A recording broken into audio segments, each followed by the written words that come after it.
ایک دلچسپ جنازہ۔ ایک دن ایک معروف کمپنی کے ملازمین اپنے دفتر پہنچے تو ان کی نظر دروازے پہ لگے ایک نوٹس پر پڑی۔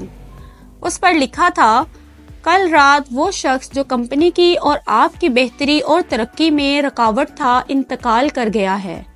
آپ سب سے درخواست ہے کہ اس کی آخری رسومات اور جنازے کے لیے کانفرنس روم میں تشریف لے چلے جہاں اس کا مردہ جسم رکھا ہے۔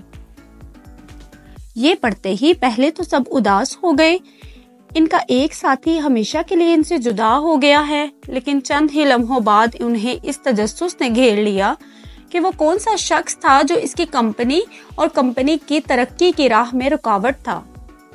اس شخص کو دیکھنے کے لیے سب تیزی سے کانفرنس روم کی جانب ہو لیے۔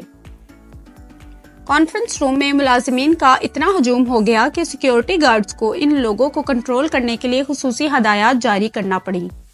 لوگوں کا ہجوم تھا کہ قابو سے باہر ہوا جا رہا تھا۔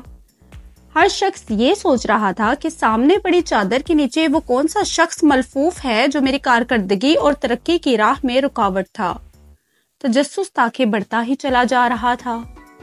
بالآخر کمپنی کے مالک نے ملازمین سے کہا کہ وہ ایک ایک کر کے آگے جا سکتے ہیں اور کفن پوش کا دیدار کر سکتے ہیں۔ ایک ایک کر کے متجسس ملازمین کفن کے قریب آتے، کفن کی بلائی چادر اٹھاتے اور جو ہی وہ اس میں جھانکتے گنگ ہو کر رہ جاتے۔ ان کی زبانیں گویا تالو سے چپک کر رہ جاتی۔ ایک ایک کر کے وہ سب کفن کے گرد جمع ہو گئے اور سب کے سب گویا سکتے میں تھے۔ یوں معلوم ہوتا تھا جیسے کسی نے ان کے دل پر گہری ضرب لگائی ہو۔ دراصل کفن میں ایک آئینہ رکھا ہوا تھا۔ جو بھی کفن کے اندر جھانکتا وہ اپنے آپ کو دیکھتا۔ آئینے کے ایک کونے پر تحریر تھا، دنیا میں صرف ایک شخص ہے جو آپ کی صلاحیتوں کو محدود کر سکتا ہے یا آپ کی ترقی کی راہ میں رکاوٹ بن سکتا ہے، وہ شخص آپ خود ہیں۔ آپ کی زندگی میں تبدیلی آپ کے باس کے تبدیل ہونے سے، آپ کے دوست احباب کے تبدیل ہونے سے، آپ کی فیملی کے تبدیل ہونے سے، آپ کی کمپنی کے تبدیل ہونے سے، آپ کی رہائش کے تبدیل ہونے سے یا آپ کے معیار زندگی کے تبدیل ہونے سے نہیں آتی۔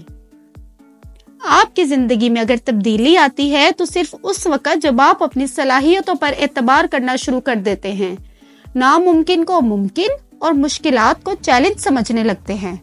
اپنا تجزیہ کیجئے، اپنے آپ کو آزمائیے، مشکلات، نقصانات اور ناممکنات سے گھبرانا چھوڑ دیں۔ فاتحہ کی طرح سوچیں اور فاتحہ بنیں۔ زندگی میں آپ کی کامیابی کا دار و مدار اس بات پر ہے کہ آپ زندگی کا سامنا کس طرح کرتے ہیں۔ Your future depends on many things, but mostly on you.